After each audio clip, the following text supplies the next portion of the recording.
Welcome back to MMA Al Dente. I am the guy who picked Marcos Rogerio de Lima to defeat Derek Lewis. And I'm here to talk about Waldo Cortes Acosta versus Lukasz Brzeski. Waldo is 9-1 as a pro, 31 years old, and he's got the same height and reach as 31-year-old Brzeski, who is 8-3 as a pro. Both these guys are relatively young fighters, 10 and 11 fights, and they're both generally more strikers, than grapplers, but especially Waldo. But these guys are still developing as fighters, and it wouldn't surprise me if either one took advantage of a grappling weakness of the others. Because even though I'd say Brzeski's better at grappling, because he's fighting Waldo here, I still think if anybody got on top of the other one, he'd be winning the fight. I don't think either guy is going to cut through the other one's guard and put him in a mounted triangle or anything. But I just think path to victory for either guy is putting the other one on his back and riding him, if not actually dominating him. Waldo on the feet, though, he's got an advantage over most guys with his boxing. He is a boxer, and he doesn't have the deepest resume, and his resume isn't great, to be honest. I don't even know his record, but I know he's got a few TKO losses as a boxer. But as a professional MMA fighter, he's got one loss, and it's via decision in the UFC to Marcos Rogerio de Lima. And it's impressive that he didn't get finished there. That, at the very least, shows something about him as a fighter, which he's already shown a bunch of good traits. He's got 4 decision victories in his 9 wins, so he's no stranger to going the distance. We've seen that twice in the UFC, Chase Sherman and Jared Vanderaa.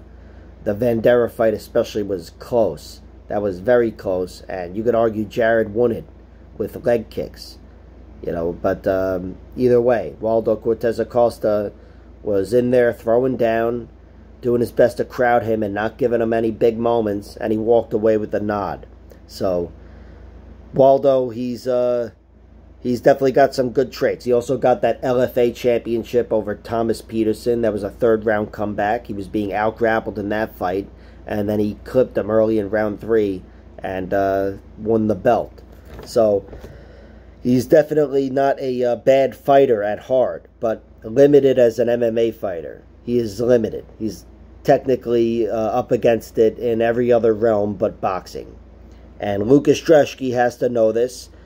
As far as exploiting any of those weaknesses, I think on the feet he could definitely find a home for those leg kicks. Brzeski's got good leg kicks, and he's probably faster. I'd say mobility is on his side.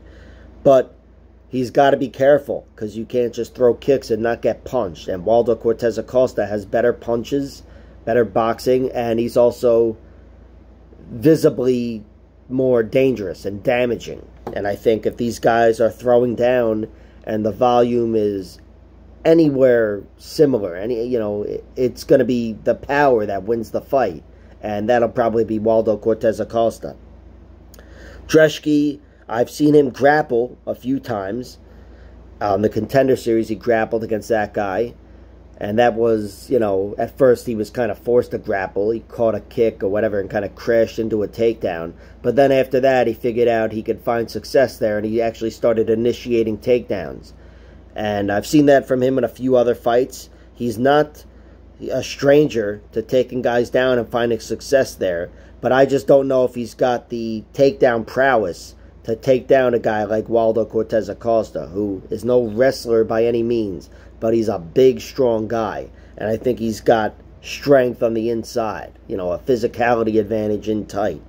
So, could be difficult to just wrangle that guy and strangle him on the ground. But I do think Brzeski, if he was able to get on top of Waldo, he would definitely have success there. Again, I don't think he's going to cut through his guard and finish him with a mounted triangle, but I do think Waldo will have difficulty just getting up.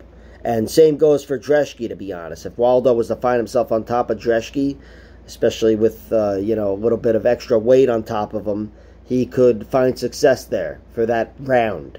So it's an interesting fight. Both guys are pretty vulnerable in a lot of ways, but I'm taking Waldo Cortes Acosta to win the fight. I think Waldo will be more durable in moments. Brzeski has lost once via knockout. I should have mentioned their losses. I mentioned Waldo's, but Brzeski's got 3 losses. 2 of them are via decision. One of them's to Martin Buday. One of them's to Carl Williams. The Buday fight was very, very, very close. Could have gone either way. But Buday was a slow, plodding zombie that didn't stop moving forward. And he ended up getting the nod. And, excuse me, Carl Williams ripped him to the mat. That was just the Carl Williams show. He's a dominant wrestler. Who knew? And he's got one other loss via TKO earlier in his career, and that was to this Polish guy. This Polish guy clipped him, and it wasn't that hard of a strike, as far as I'm concerned, and he was staggering. And then he got put away shortly after that, and that was very early in the fight. The guy hits hard, it seems like, but it just didn't look good for his chin. You'd watch that, and that was in 2017, and you'd say, this guy's going to get knocked out a bunch. But he hasn't been knocked out since, and we've seen him in some close fights with some good fighters. So I think if Waldo was to win, it'd probably be a decision, especially because Waldo is no stranger to going to a decision 5 times in his 10 fights.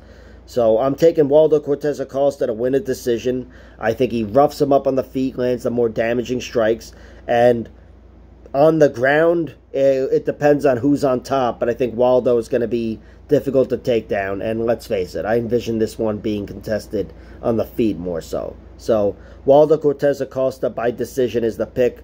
Like, share, subscribe, all that horse shit, and check out my other videos.